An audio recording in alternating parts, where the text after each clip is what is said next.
Bienvenidas y bienvenidos a Media 20.1. Esta es la imagen de la semana. En realidad son imágenes de hace ya algunas semanas, del 8 de junio. Estamos recuperando una nota de Tele 13 de Colombia que retransmite el video en el que se aprecia a un joven que le da una bofetada al presidente francés Emmanuel Macron con un grito a favor de guerra monárquico y otro de abajo el macronismo. El video dio la vuelta al mundo y generó un amplio debate sobre las expresiones o acciones de rechazo, incluso de odio, hacia las personas con poder político o económico, por razones ideológicas o bien por otras motivaciones. Según el agresor, Damien Tarel agredió al político sin pensarlo, pero el hecho fue grabado por un amigo suyo, Arthur C., así se dio a conocer, y aparentemente fue un acto preparado con toda anticipación. Tarel fue condenado a 18 meses de prisión, aunque no es definitiva la sanción. Vilma Fuentes, enorme escritora y periodista, corresponsal de varios medios de comunicación, entre ellos La Jornada, y quien vive en París, nos presenta en esta entrevista una arista interesante de esta agresión en cuanto al impacto de las redes sociodigitales y ese afán de salir del anonimato en el robusto ecosistema mediático y digital. Vamos pues a la entrevista.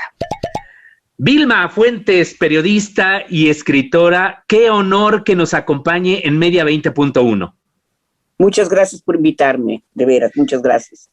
Pues mire, a ver, directo, yo leí un artículo fascinante, extraordinario, que escribió en La Jornada, donde escribe usted regularmente, pero se refiere a una especie de generación selfie, así vamos a llamarla, así la denomina, a partir de lo que le ocurrió al presidente francés, una bofetada que recibe de un joven que a su vez es grabado por otro, ¿no? Y que esta imagen circuló por todo el mundo. Y usted le llama generación selfie. Y se pregunta, por ejemplo, ¿cómo existir sin autofotografiarse? ¿Cuál manera distinta de cobrar realidad en el universo de la imagen? Es decir, mientras más circula la imagen, más éxito, escribió entre otras cosas. ¿Estamos realmente en una generación selfie, maestra? Yo creo que sí, al menos toda la gente que tiene acceso a internet y a los teléfonos celulares que se retratan por todos lados en cualquier momento, se autorretratan, famoso selfie, o se retratan con otra persona, y lo mejor es alcanzar lo que se ha clasificado como reputación positiva, es decir, el más grande número posible de gente que te ve, que mira tu foto, tu autofotografía, tu selfie. Ya no se trata solamente de fotografiarse para enseñarlo en familia, no, se trata de fotografiarse y lanzarlo en las redes sociales, en internet y en cuanto medio de internet exista para ser visto.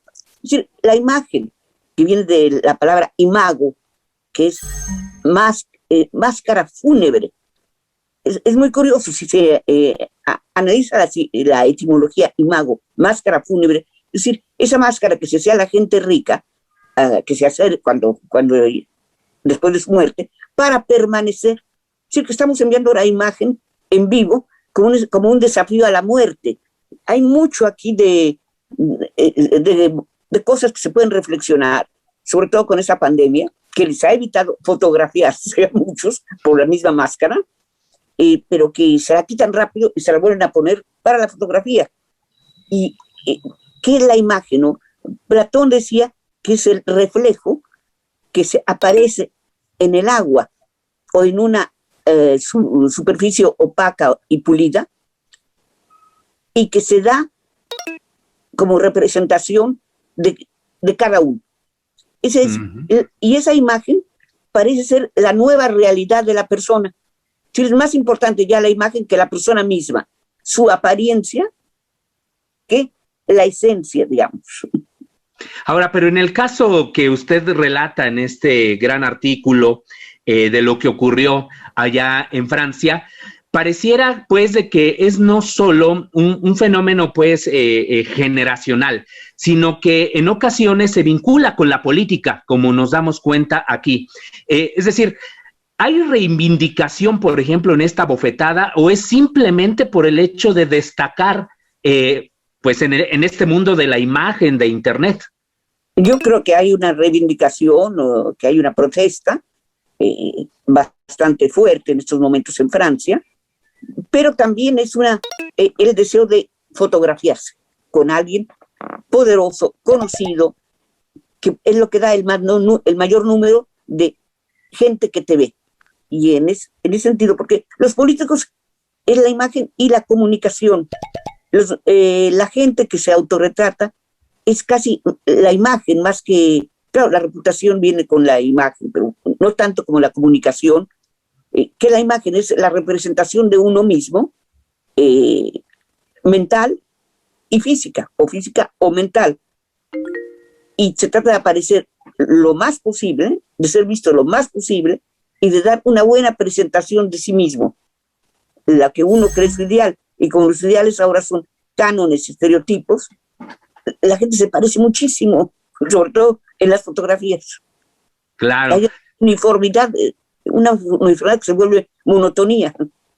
Pues sí, y entonces se rompe el esquema agrediendo a un presidente, a una figura, a alguien que ostenta el poder político, y eso pues adquiere mayor relevancia. Ahora, recuerdo un artículo suyo, Vilma Fuentes, sobre los intelectuales y el poder. Ya tiene tiempo que lo escribió. Intelectuales y el poder allá en Francia. Y su percepción es que los intelectuales han sido sustituidos, así lo dice, por estrellas de la televisión, el cine y los deportes. ¿Se relaciona este fenómeno que estamos comentando de la generación selfie y de los jóvenes con lo que pues justo reflexionó en este texto? Yo creo que sí, se puede relacionar, porque el comunicante, que es el político, es rebasado por las estrellas del fútbol. Por eso los políticos van a fotografiarse con un jugador de fútbol, o se van a fotografiar con un gran actor o una gran cantante, como los muchachos se quieren fotografiar con un político, pero también con una cantante, o un músico, o una vedette del fútbol, o de cualquier otra cosa. Es un doble juego de imágenes y de comunicación constante.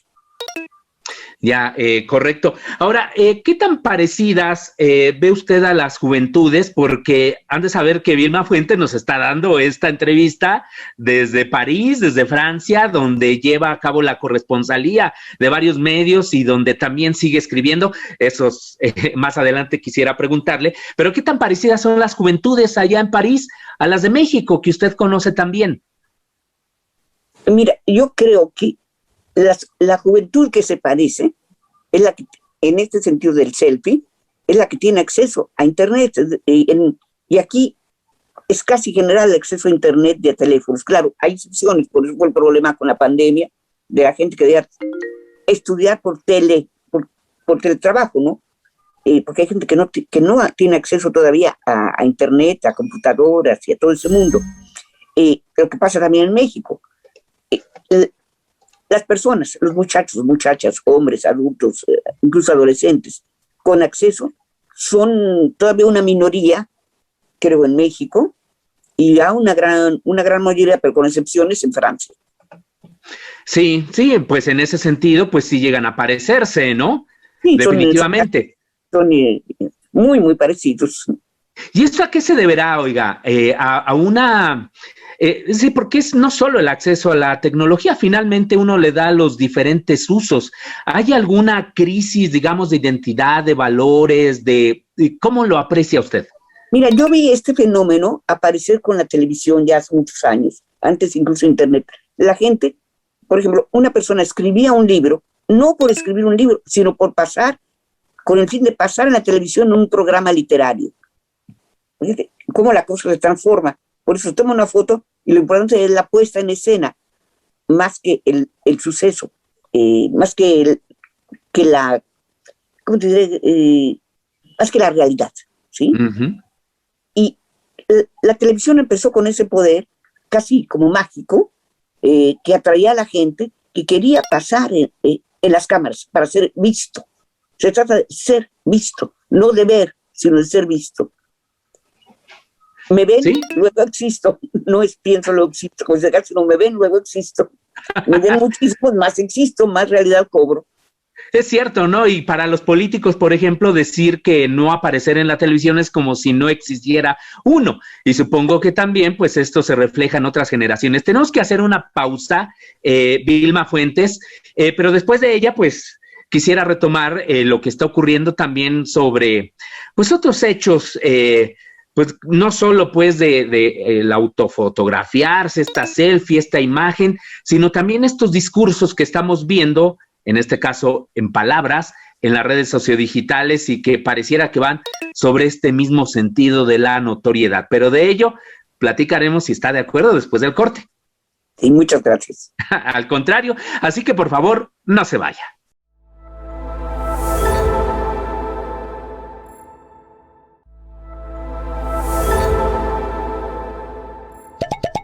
En un comentario, un derecho, hoy quiero invitarle a reflexionar sobre un derecho de la audiencia relacionado con una actividad fundamental en los medios de comunicación: la planeación de la barra programática, o mejor dicho, del conjunto de la programación, lo cual es el mensaje y el servicio principal de los medios que ve y escucha.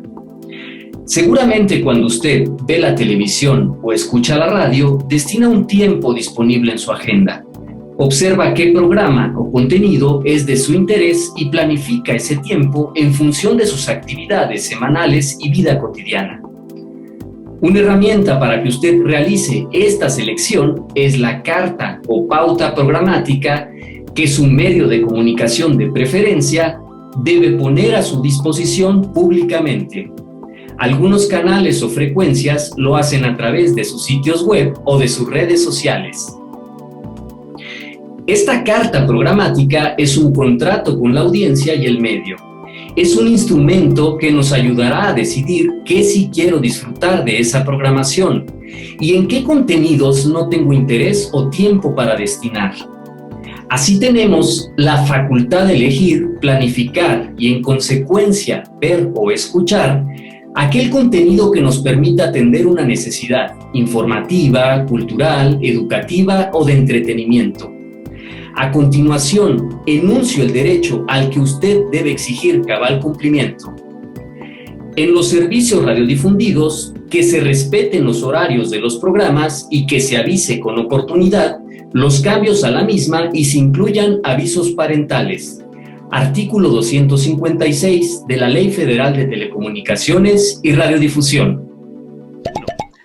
Qué gusto que continúe en Media 20.1. Estamos platicando con la escritora y periodista Vilma Fuentes, quien desde París, Francia, nos está ofreciendo esta entrevista sobre esto que estábamos comentando sobre la generación selfie. Después del corte vimos también el comentario de Alfredo Velázquez. Él trabaja en la Defensoría de las Audiencias de Canal 14 del Sistema Público de Radiofusión del Estado Mexicano, apoyando a la maestra Beatriz Solís, y pues como usted se da cuenta también sabe mucho sobre el tema de los derechos de las audiencias. Vilma Fuentes, antes del corte comentábamos de que pues hay cierta similitud, usted lo aprecia, de las juventudes allá en Francia, en México, y quienes finalmente están conectados. Ahora, en el caso de nuestro país, de quienes están conectados, no hemos visto todavía, por fortuna, ¿no?, una agresión similar que haya vivido el presidente Andrés Manuel López Obrador aquí en nuestro país.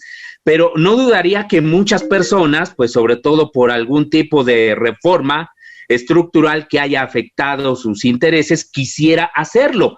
Pero sin embargo, vemos una agresión verbal a través, pues ya sabe, también de imágenes, ¿no? De lo que son estas denominadas memes, que son estas sátiras, pues, que se hace con el juego también de las imágenes de ciertas personas, con mucha agresión verbal, en fin, y también es un tema, como usted se da cuenta, relacionado con el poder.